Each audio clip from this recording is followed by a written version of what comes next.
it's Dr. Toya here, and welcome to the By Default Highlight Reel, where we highlight our business owners by bringing you videos and interviews so that they can tell their stories in their own words. Please like and share this video, and don't forget to subscribe to the channel for more episodes. I hope you enjoy. Hello, everyone. It's Dr. Toya here, and I am joined by Jameel Pugh, the owner and founder of XTG Media. Welcome, Jameel. Thank you for having me. I appreciate it. Yes, thank you for being here. So before we get into your business, please tell the viewers a little bit more about you. So I would describe myself as a media specialist. I dabble and dabble in all forms of media and branding, podcasts, photography, website development, videography. And so I just really enjoy helping people build big brands and selling their products and their services. But that's one part of me. The other parts of me, I would consider myself a college and career specialist, also working to support young people to figure out their dreams and take that next step post-secondary. So I kind of dibble dabble in a lot of different things, but really feel passionate about working with young people, but also working in the media space. Oh, wow. So how did you get into all of this? So my career path has always followed an educational path in terms of working in K through 12 education, higher education, working in workforce development. My degrees are in child development, executive leadership, and working on my doctorate in workforce development and human resources. So I've always spent my days working in those spaces, and then my nights have always been filled with media. I don't have any formal training in the media space, but I like to say I spent many hours on YouTube University, just learning different skills, applying them, being creative. It's just something that I've just never been able to kind of just put to the side. I just always found creative avenues for me to participate in media, and I love it. And it's just kind of continued to bloom. I mean, I started off with just travel photography because I also played professional sports. And so traveling all over the world, all over the country, taking photos, sharing my experiences with my family back home. Because at that time, Google Images wasn't readily available. Right. People hadn't seen so much imagery from the places that I was able to travel. So, and then from there, it just kind of just exploded into, quite a few different arenas of media that I've learned to master. Gotcha. Okay, you said a lot of stuff there that I want to get into. So first of all, don't sleep on YouTube University. Yep. A lot to learn, right? So you can binge out on YouTube University. Exactly. So what professional sports did you play? I played basketball. So I played for the minor league for Chicago Bulls, and I also played in New Zealand, Australia, and Mexico. Oh, wow. Okay, what position? Small forward, shooting guard, everything. Okay, well, I did not know that. And then those are my jerseys back there. Oh, that's why I was wondering. Oh wow. Okay, and is that how you got to travel originally, or you travel separately from playing sports? No, playing sports has taken me all over the world. I would say before I left high school, I had already traveled to France, but also to about 25 different countries, 25 different states because of the different tournaments that you're going to. And then when I got into college, originally I went to University of Massachusetts, and, playing in that league at the D1 level, all of your games are out of state.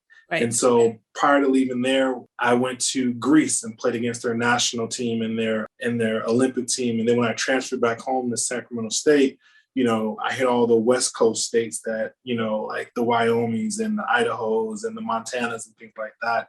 And then after finishing my collegiate sports, going down to New Zealand and subsequently Australia and New Zealand really gave me that travel bug. And so right after that, I feel like every summer I'm trying to go to a new country, a new place. And so I'm now at 25 different countries that I was able to visit, as well as about 43, 44 states.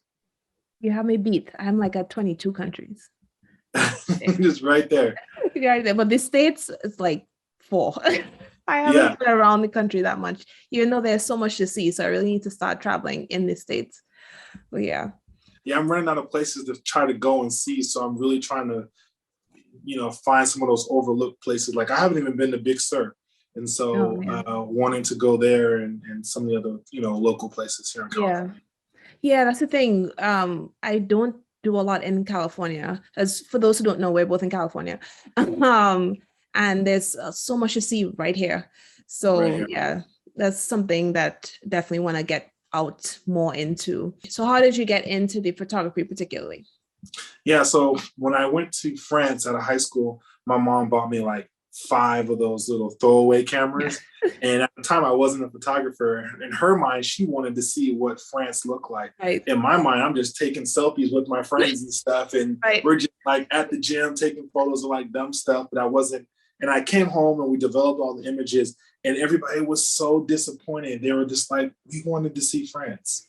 We wanted to see what you saw. And I was like, oh, well, there was this cool thing, that. And so it was just so odd that I kind of failed in that first photography assignment.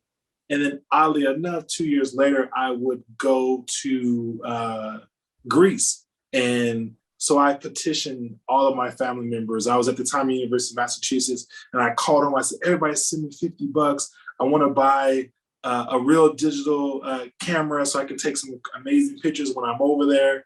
And that kind of started everything. And funny, I'm going to grab it real quickly, but I just repurchased the camera that I had back in 2001. It's a little Sony camera. I'll grab real quick. Yeah, no problem. So this was the start of my photography career. This little 2 megapixel camera. So wait, hold up. First of all, you said throwaway cameras. There are people watching right now who don't even know what that is. First thing. Oh, right? Yes, that's secondly, true. Yeah. There are people who have never seen a camera like that. Like I had one that was just like that. Wow. Yeah. 2 megapixel.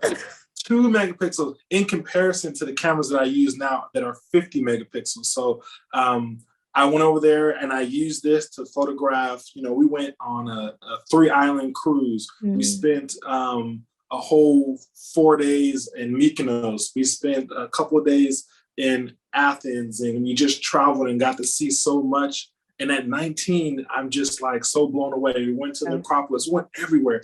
And this little 2 megapixel camera captured everything. And this time when I came home and everybody got to see the pictures, they were much more pleased with my photography. I think that was like the genesis of me like getting into wanting to share experiences through digital media. And from there, and funny thing is, I went back to Greece. I took my mom on a surprise trip and flew her into Greece. And all the places that she saw with the 2 megapixel image, she now got to see live. We went to that same 3-island tour. We went all around Athens. And so this time I was able to capture it in HD. But that was the start of, me just really getting into it with this little Sony camera here. That's crazy. That's so crazy. So tell us a little bit more about the actual company and what do you offer? What do you do? Yeah, great question. So XTG Media has really expanded on the different digital media services that we offer. Originally, we started off with videography, and that's what I was most interested in the time. We've been around since 2009. Yeah, so 2009, I started my business, and originally we were offering just video, and then I quickly realized that people were more, open to buying a video if they had a website to put it on. So I started to learn how to develop websites, and then, understand that people needed high quality images to sell their products, and that cannot be overstated. A lot of times people have great businesses, great ideas, great concepts, great services, but they don't have the images that can convert people into customers. And so I started to pick up the photography. And I will tell you, photographing people is the hardest thing to do, right? Because you really have to understand lighting and understand your camera settings and how to position people to sell something. And then as we kind of, the world kind of expands on this digital media consumption, more people are wanting to get into podcasts. And so I've produced close to 10, 11 full podcast series. And so helping people to kind of share their messages in the digital media space, but also all these things come together in terms of branding, having a consistent look and feel in terms of how people experience your brand in your company. And so just offering those things as a package. We do your logos, we put your images together, we advise you. I have a whole branding process that I go through with people to help them understand the components that build a really strong brand. All those things come together to really help people build their name and likeness. Wow, that's the full service. So I'm assuming it's not just you. You sound like you have a team, or is it just you? It was just me. I was a one-man band for quite some time. I realized that I can do so much more, so much better if I bring along a solid team. I have a young lady named Brandy, who's an exceptional writer, and she does a lot of our copywriting. Alana and Kayla are doing my social media, and they do a phenomenal job. When it comes to our commercial photography, I work with a lighting specialist named Shannon, and he does an exceptional job of helping us to create those amazing images. And for the video, I have a young man named Haz, who is just really coming into his own in terms of producing exceptional quality videos and with all the new crazy stuff that young people are able to do with their talent. So I'm very fortunate to have such creative people around me and who really want to carry on that mission of helping people have exceptional brands. And so it's been fortunate over the last 2 years to have a team. Wow, that's great. So you've been in business for a really long time. So tell me, if you don't mind, some of the challenges you've faced having your own business. Yeah, I think, the biggest lesson that I've learned being in business is that you really don't want to take on everything yourself. It is so important to have quality people around you. And every business that wants to grow, the number one job is finding quality people, like the recruitment element of like, how do I situate myself where I can bring quality people in? Because I was getting burnt out. I was doing so much when it comes to, the websites, the videography, the editing. It was just like a constant cycle that I just wasn't able to keep up with. And it was burning me out. And sometimes in business, the other thing is like taking on quality clients, right? Because you take on some of those clients and they have so many different edits and so many different things they want done. And it's just unrealistic for the budget that they've given you. And so I try to do my best to educate them up front, like, hey, these are the limitations. These are the ways in which I can support some of your needs. If it doesn't work out, let me make sure I have an exit plan for you. Yeah. And so when you do that, you can over-communicate up front on the expectations and the limitations. I think that's what's really helped me to overcome some of the most significant challenges with clients that I've had. And it really comes back on you as a business owner, right? Because when people pay you, they expect you to complete the job, period. They don't want to hear all this other they're trying to hear all that. Like, and I've learned to always say to people, this is the business tip that I love, is when people ask you to do something, even if you know you can't do it, if you know it's not possible, you always say, let me try. Let me look into that. Right. Let me see. Right? Because, they want to know that you're putting forth the best effort, and it's about relationships. People will excuse a lot of things if they know that you're doing your best to meet their expectations.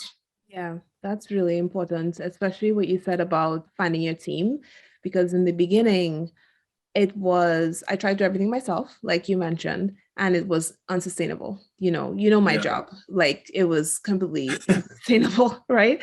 So then I was rushing to find somebody. I was like, I need to find somebody quickly. And that was also a big mistake, because you waste time and you waste money finding the wrong people, taking the time to do your proper screening, to do the training. It's all worth it in the end, because you just end up wasting more time. So, yeah. Time is such a commodity that we don't always value. It's like, well, how much time did you waste? How much time did you use, right? And then sometimes you're so eager to get some income for the business that you do that you don't really look at, like, if they're going to pay me this amount of money and it takes me X amount of hours to get it done, is that above the minimum wage? Right?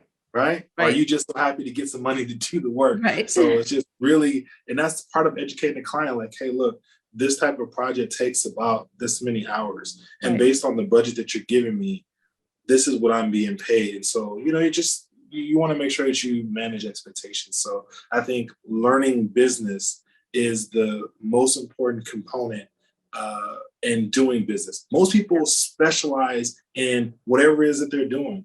Let's say you are a hair care professional, or let's say you do lawns, or you do makeup, or whatever it is that you do. You become so good at what you do that you forget to learn the business techniques. Yeah, invoicing people, managing your finances, taxes, marketing, customer relationships, all those things, product life cycles, all those things are important to know.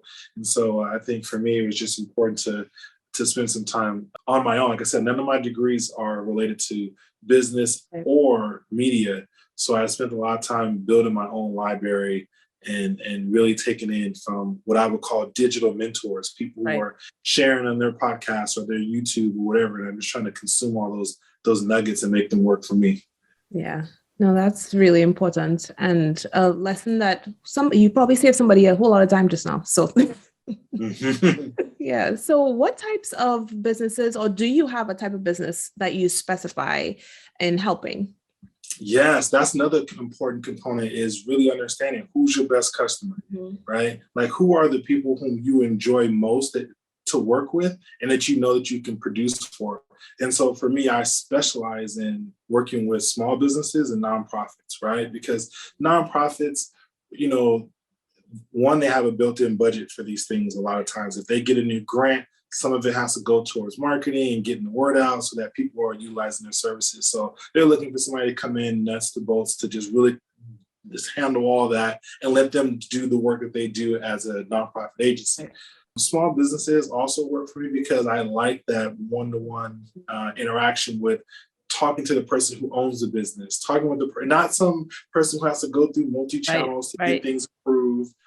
That takes forever. It stifles my own creativity and time because, you got 4 or 5 people with their hands in the pot trying to create things. So small business owners and nonprofits are where I like to work with. I've had some challenges working with other entities that just, you're chasing them down to get paid, and you're going through all these different components, but those are my 2. Gotcha. Okay. And then, you kind of touched on it a couple of times, but you have a little baby business under your big brand. Yeah. Can you tell us a little bit more about Tie Pics? Yeah, so Tie Pics is my luxury wedding and portrait family photography business, and XTG Media is the parent company for all things that I do, both in the media space, but also in the college and career space, because I do have some things that I do in that space. But Tie Pics, when people come to your website, they want to see the service that they are looking for. So I felt like I had to separate, a luxury wedding photography brand from a multimedia specialist company. And so on Tie Pics, BOWTIEPIXS.com, and you can find me on Instagram and all the other places as well. But I had to separate that so you can see those beautiful images of people being married and families, and we do maternity photos there as well. And so just wanted to give people that beautiful imagery on that site. And I surprisingly love doing wedding photography. Yeah. It is a high pressure, high stakes event because you cannot mess up someone's wedding. There's no redos, there's no do-overs, there's no, the memory card camera. No, you have to have the most efficient, effective, and trustworthy equipment. And you have to position yourself to capture those moments. So it's almost like seeing things before they happen and just living in that moment and making sure that when those people go back and look at those images, they feel exactly how they felt as those images were being made. And so I just love it. I've been able to travel to Egypt, Mexico, Antigua to photograph beautiful weddings. And I just really, really enjoy it. I recently been into this maternity photos. I work with a agency called Black Mothers United, and we work specifically to create beautiful imagery of Black mothers, women who are carrying our lineage. And so oftentimes you don't see that on social media. You don't see that on Google. It's hard to find those images, but those people exist and they deserve to have incredible imagery to celebrate the process that they're going through and the life that they're giving. So I know you appreciate that as an OBGYN. So I know. I do. You said a lot of things that I appreciate because my wedding pictures were the most important thing to me.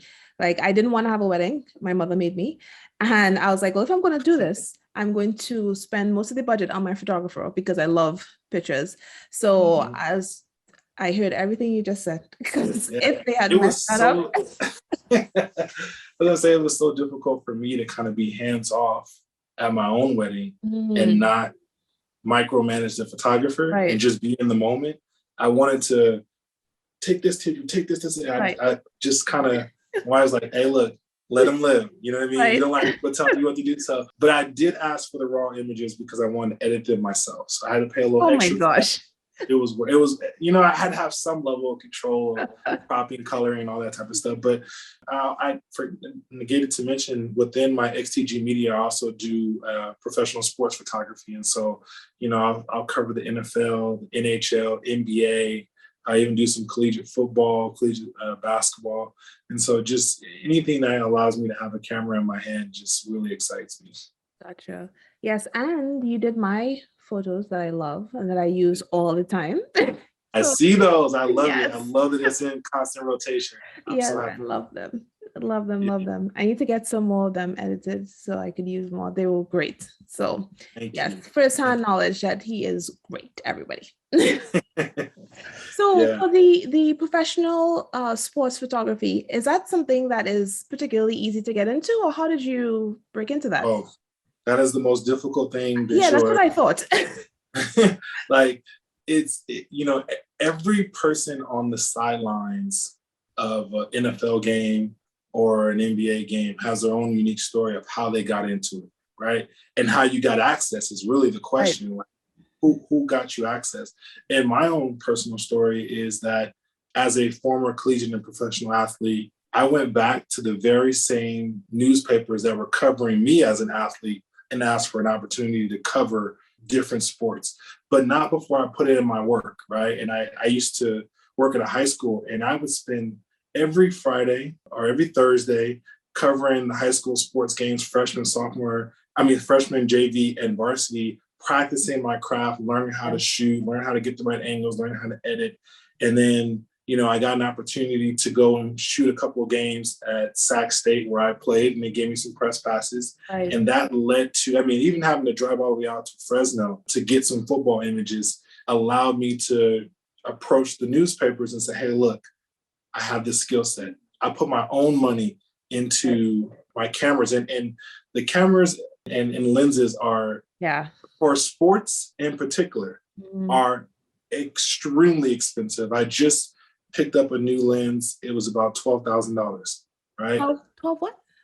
12,000 for one lens, just for one lens with one focal length. Each of my cameras are about $6,500, right? And because sports is very unique in the sense that, like, if you're shooting weddings, you can reduce that budget dramatically. Right. But when you're shooting sports and you need those long telephoto lens, or you need a camera that can shoot 15, 20, 30 frames per second, like, because sports is, especially at the pro level, it's really hard to capture those images that, people are used to seeing everywhere. Right. So yeah, it's expensive to get into, but I love it. And it's a great tax write-off. Well, then there you go. Yeah. Okay, great. So you said a lot of gems there, using your network and putting in the work before, not just saying, hey, you know me. You put in the work first and then went back and had something to show for it. So I think that was amazing. And no wonder you're so successful.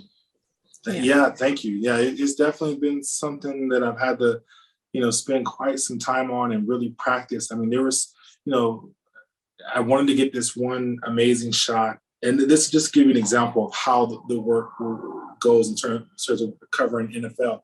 I wanted to get an amazing wide angle shot, when the fighter flights or the airplanes are flying over, like the military airplanes. Well, that happens. Okay. This is wrong. Yeah. So I spent 5 or 6 games testing out new lenses, buying new lenses, trying to get in the right position. I remember one game, I was in the right position. I was all the way at the top. I was standing next to the Army folks who were like calling in the planes, telling them when to come. And I'm like all set to go. And the planes flew over the plane that I had, like the composition that I had for the shot, and I didn't get it. And so, it took me another season of getting it perfecting it. So when you see these photos, these photographers are spending so much time studying their arena, studying the players, studying how things move, being in the right position, finding the right place for all these different things, sometimes just to get one shot. So, I'm very blessed and lucky to have had the opportunity to cover the Raiders, the Niners, to go to quite a few Sacramento Kings games, and then also cover a lot of the Pac-12 in terms of going out to University of Washington, Colorado, University of Colorado, USC, Oregon State. It's very unique to be able to be on those sidelines. I think there's nothing like being on the sidelines of an NFL game covering pro football. Everything else is cool, but NFL is another different level. Different level. I mean, every shot is so intense. Everything's going on is so intense. Yeah, it is incredible. I mean, I've got some really cool shots. I love it. All these shots over here over my left shoulder here are all from, from the games. Wow. And are there a lot of Black photographers or are you usually the only one? So no, that's a great question.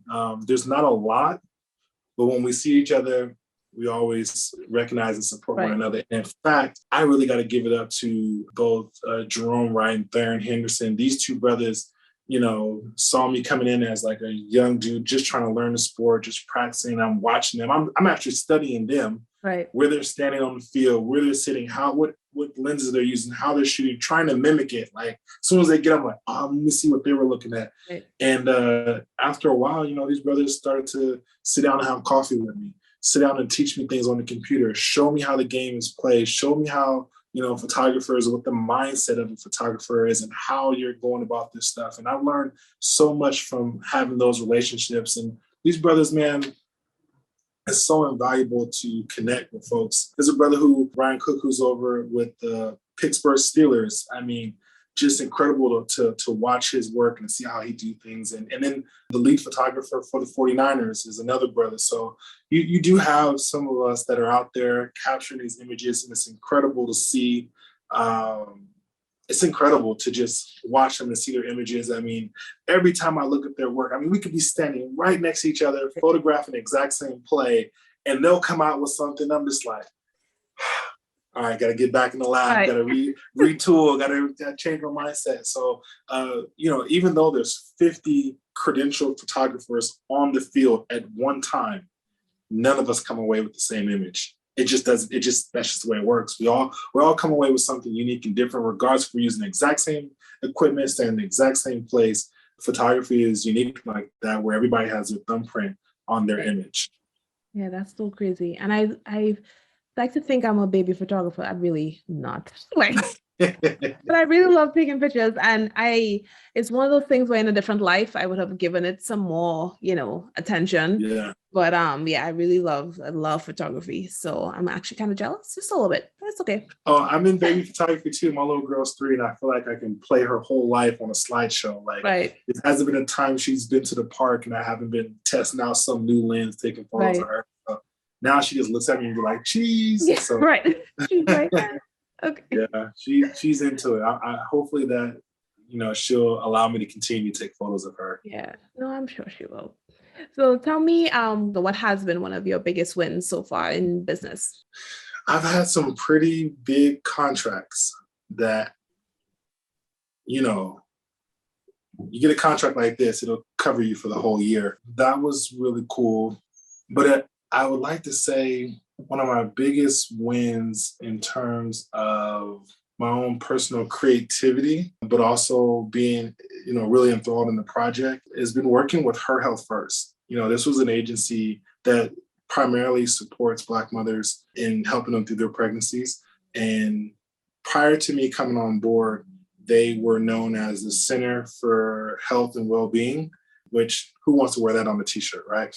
So I completely rebranded them to Her Health First, which is a name that's almost like a statement. Yeah, I love right? that. Right? Yeah. Prioritizing her health first. And so, Yeah. and then from there, redoing their logos, build. And I think the reason why I love that project that I've been working on for the last 3 to 4 years is that the executive director has given me the freedom to implement the ideas and the brand and the vision that I had for them. They trusted me with that.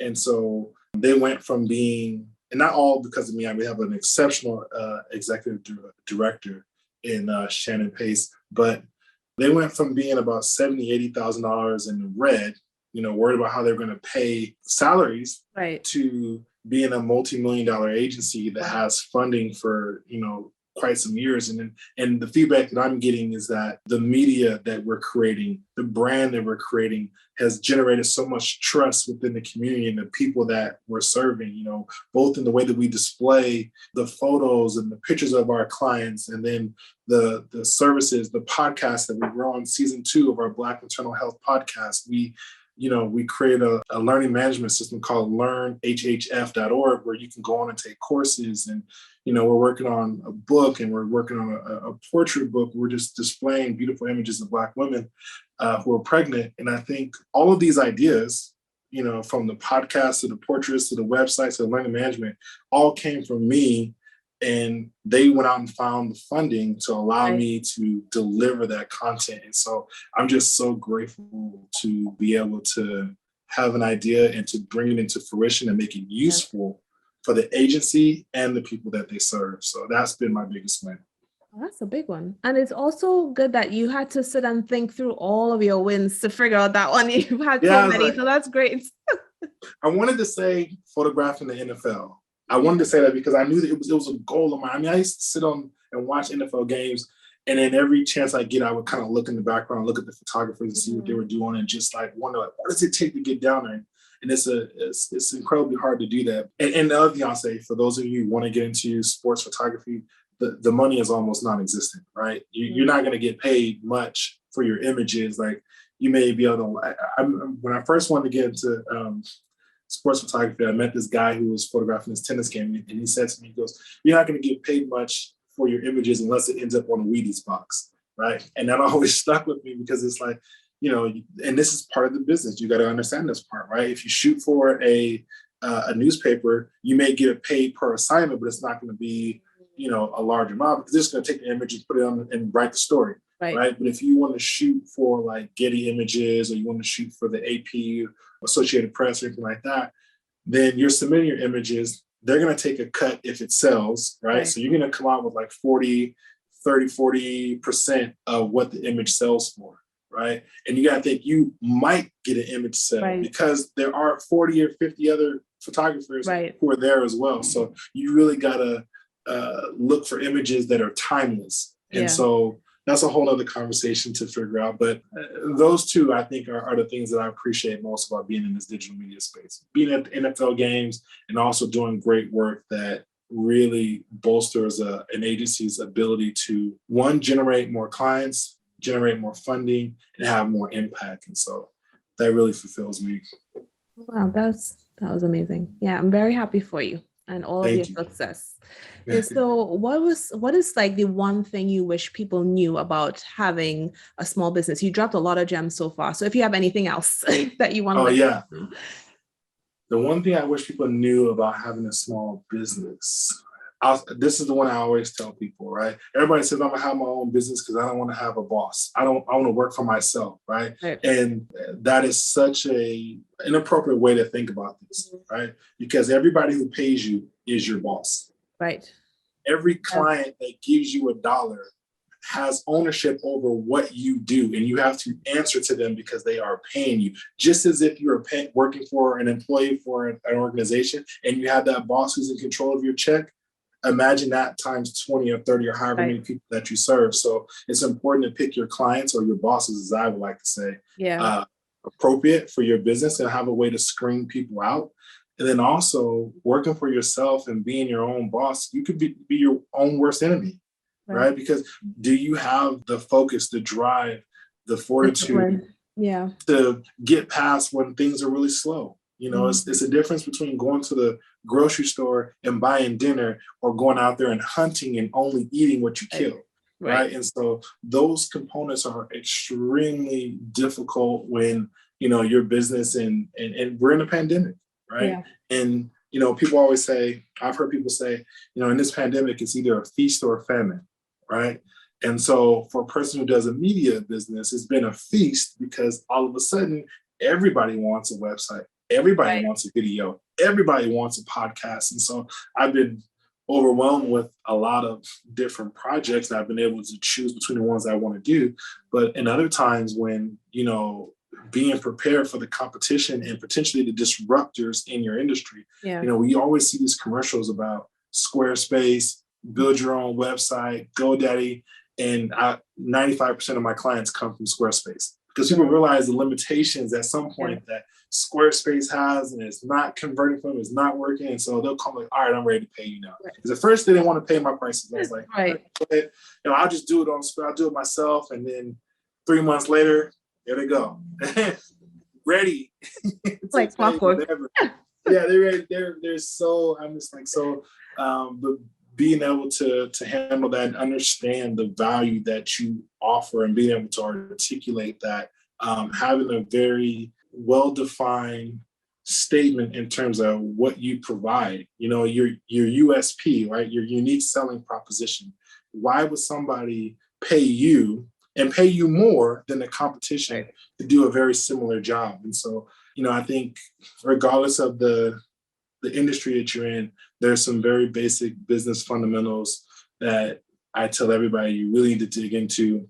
There's several books out there, YouTube, whatever your medium of learning, whether that's video, audio, reading, whatever, talking with people, you really owe it to yourself and your business to constantly be consuming content and tweaking your business. Another thing I would say, because this is my jam, but yeah, this is my jam.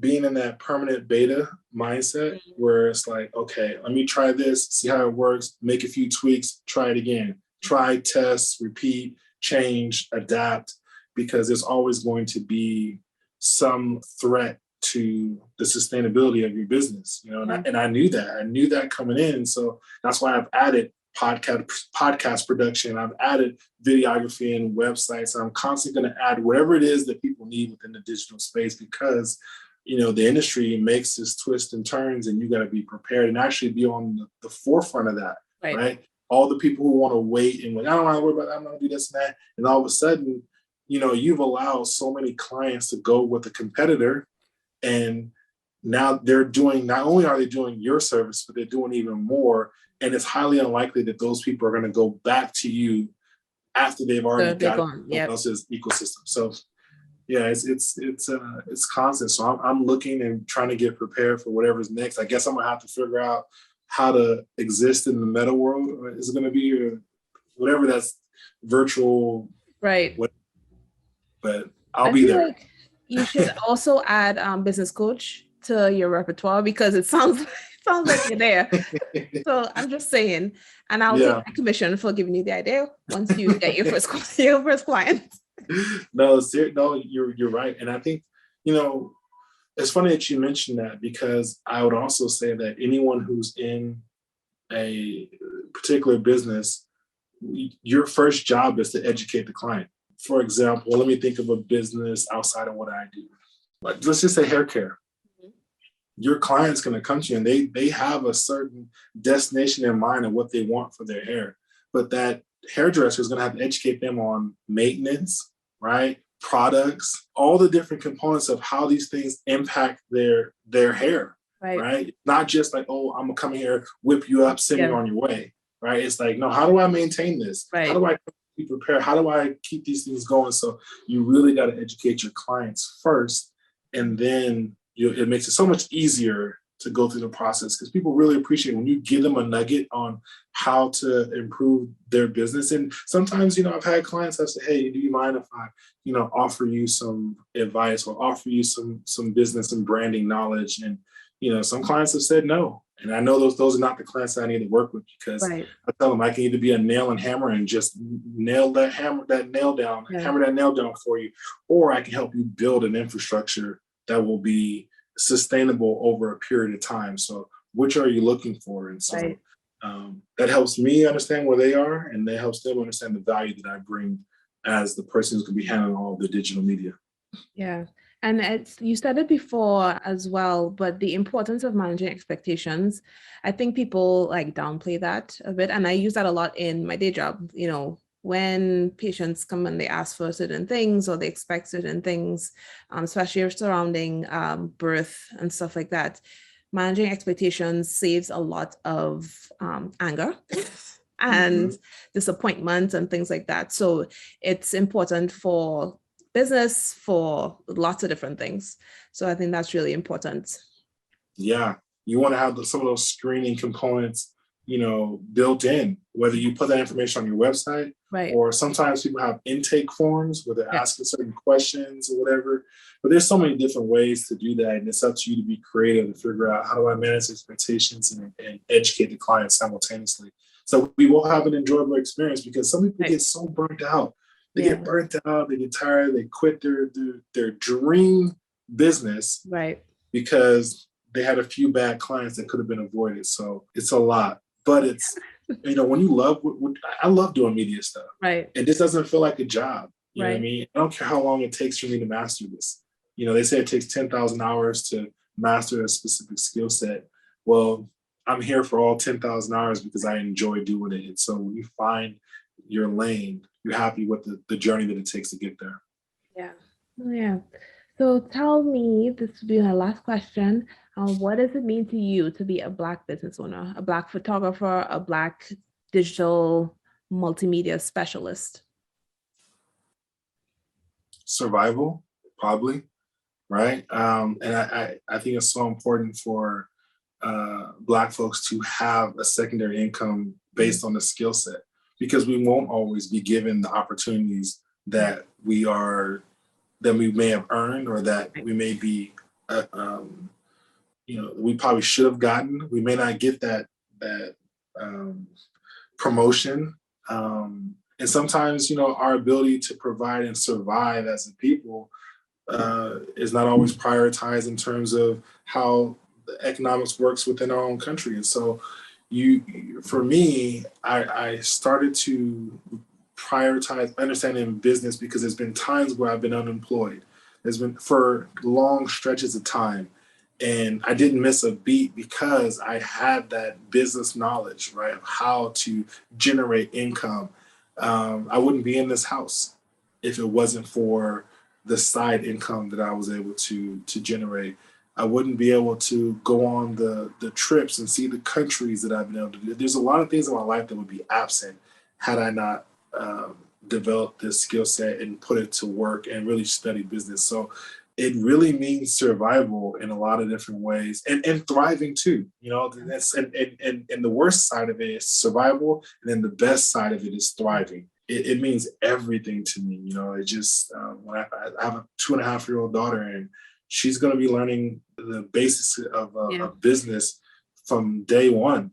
She's going to be having to do presentations and understand that, and I tell this to my wife, like, once you learn the basics of business, you can apply it to any different arena. It's like, rinse and repeat, apply it to this. Rinse and repeat, apply it to that. So I would add the word freedom.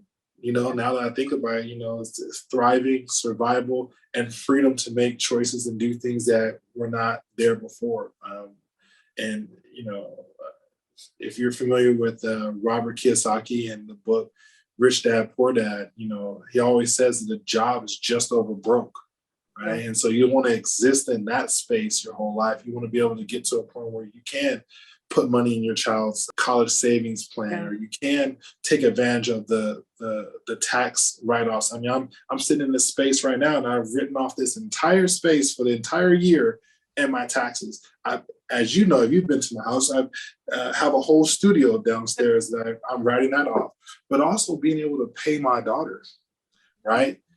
And to modeling give her, for you. She's modeling for you. She's modeling. Yeah. But The trick of it is I can pay her a salary at a certain amount, and I can, because she's now earning an income, I can flip that money into a retirement account that starts when she was 2. Yeah. Versus waiting until she's 16, 17, 18, getting on those jobs, and at that point in time wanting to buy clothes. But now her retirement money started at age 2. Yeah. Her college savings starts at age 2. Mm-hmm. So there's just so much that you'll learn by getting into business. It's like, it's not, when you get into business, it's not about what your business will perform, but it's about who you will become in that process, right? I never thought that I would be a documentary filmmaker. I've done 2 of those. I never thought that I would be, have large scale clients or working with certain people. You hope, right? Mm-hmm. You pray for those things. And when it happens, you're just like, wow, you know what I mean? Had I not taken those 600 previous steps to get to this point, I would have never known that this was even possible. So I'm just really grateful at this stage of my life to have had the various experiences, because I was able to be disciplined enough to build something that's sustainable and just carried me this far. And it's really been a wonderful ride. So thanks for that question. Oh, thank you. That was great. Yeah, so tell our viewers where they can find you. Yeah, so you can find me on a variety of different spaces. If you're interested in my sports photography, you can find me at XTG Media on Instagram, xtgmedia.com if you're interested in working with me on your small business or your nonprofit and you're looking for digital media, website, podcasts, photography, videography. You can find me at that website. But if you're interested in my wedding, portrait, family photography, you can find me at Tie Pics, BOWTIEPIXS. And so you can also look at my Tie Pics website if you're interested in those services. But I would love to hear from folks. If you have other questions, you can DM me on any of those different profiles. I would love to kind of share my knowledge. And maybe one day I'll put together like a business coaching page and support people. And lastly, a small plug for my third business. I love it. Yeah, so I work as a college and career counselor, helping young people get connected to the colleges of their dreams. And I have a track record of just really really doing a good job of getting people into school, especially kids of color. I've gotten kids into Stanford, Harvard, Yale, Georgia Tech, UCLA, USC, Cal Berkeley, Georgetown. And I have a really distinct way of doing it. So if you're interested, if you have a young person who's in high school, and I will tell you, getting into college is a 4-year plan. So don't wait till your junior, your senior year. It's too late. At that point in time, you're only picking from the options that are available to you versus preparing and building pipelines to a variety of options. And so I even have a client right now that has twin boys who are in the 7th grade, and they're working with me now because they understand that the moment you step into high school, everything counts. And so you got to make the most out of those opportunities. So if you're looking for that type of support, take a look at my college to careerready.com. So college to career ready. You can find me on Instagram there as well. And so you can learn more about how I can support your young person get into the college of their dreams and even helping parents, because sometimes they don't understand the process of what these universities are looking for. Right? How they're making decisions on a kid's essay and how to write these things. There's so many, and then college matching, right? College is so expensive. How do you prepare to pay? I had one kid who I thought was a phenomenal student. Sorry, I'm gonna tell this story, but it's my thing. Young lady, is a phenomenal kid, did everything possible. Mother, single parent, father was in another country. But this kid did everything she could. I mean, she had a job, she was a cheerleader, she was on every committee, National Honor Society, president of that. And she was even taking college visits on her own, flying out to different states, looking at different universities because her mother had a disability and she couldn't go. And it's a 17-year-old girl. So she was flying out to DC to go visit Howard, which I love. This is an exceptional school. But I said to her, hey, I want you to also look at Georgetown. And she says to me, man, Mr. Pugh, Georgetown's for kids whose parents are presidents. I was like, nah, it's for us too. We belong in those spaces. And so I gave her some money and I said, you will bring me back a pennant from Georgetown to prove to me that you went and looked at that school. She was like, I don't know. She came back. She brought me my pennant. She had a sweater. She had a Georgetown beanie. She had everything you can think of. She was like, that is my school. And so for those of you who don't know, Georgetown costs $83,000 per year, right? Per year. And so she was kind of afraid that she wouldn't have the funding to go. And so I said, no, we're going to figure this out, because the biggest amount of funding that you'll receive comes from the university that you apply to, not from applying from a bunch of different scholarships. It's from the university itself. And so I prepped her, because Georgetown does in-person interviews. So before you get accepted, you have to sit down with someone and have a conversation. Prepped her for that, worked on all of her essays. Not only was she accepted into Georgetown University, her financial aid package gave her about $56,000 per year to go there. And then Georgetown came back and gave her the other $30,000 to go there. And so she just graduated this past May from Georgetown University completely debt-free. Wow. And so this is a strategy to that. There's a process. It's an understanding of how to go about doing that. So it's out there and it's available. And so I just love working with young people, helping them get connected to their school. And I have many stories from kids who got full ride scholarships. Another one at USC, Cal Berkeley, all those things. So I'm just happy to be contributing to society in a positive way, using all my skill sets. Yes, very, very positive. And I'll look over the fact that you stayed away from Howard. I'm just going to leave that alone because it was a good. We need representation.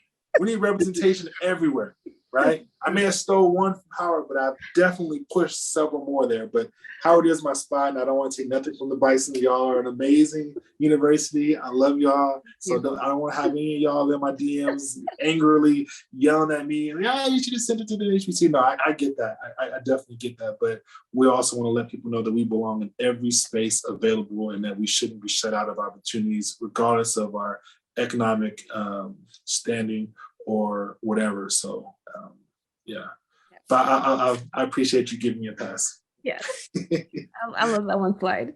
And then the final place that you can find Jameel and all of his businesses is on bydefault.com. He's a member of our By Default Business Tribe, and I am so happy and honored that you are on our site and in our directory. So thank you for coming, and that's it. So happy to be on board. So thank you for creating this platform for us to, show our gifts and contribute to society. Yes, thank you very much. All right, I'll see you later, guys. Bye.